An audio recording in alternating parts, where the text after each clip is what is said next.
Hello friend, আসসালামু আলাইকুম। এখানে মাসি নিয়েছিল স্যান্ডউইচ বানানোর মেশিন। এর জন্য আমরা ভাবলাম চলো স্যান্ডউইচ বানানো যাক। আর এদিকে দাদা সব কিছু কাটাকাটি করে সব কিছু সাজিয়ে নিচ্ছিল। তো এদিকে দাদা যা কিছু ছিল আর কি বাড়িতে সেগুলো দিয়েই করছিল।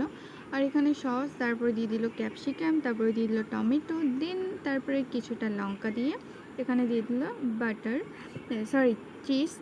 আর চিজ দেওয়ার পরে এখানে দিয়ে দিল আরেকটা যে পাউরুটি শেপ, সেটাকে আর কি সস আর দিয়ে বাটার দিয়ে সুন্দরভাবে সেটার সাথে লাগিয়ে দিল। তারপরে হচ্ছে যে স্যান্ডউইচের যে এটা বক্সটা ছিল সেটাতে আর কি কেমনভাবে বসানো সেটা কাটাই ছিল, এই জন্য আমরা আর কি কেটে নিই। তারপরে দেখি যে সেটার মধ্যে সেভাবে বসছে কিনা।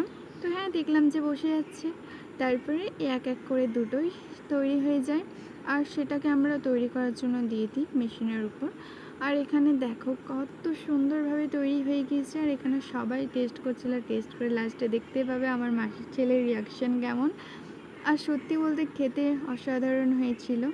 তো আর কিছু বলবো না, এদিকে দেখিয়ে নাও। বাই, আল্লাহ হাফিজ।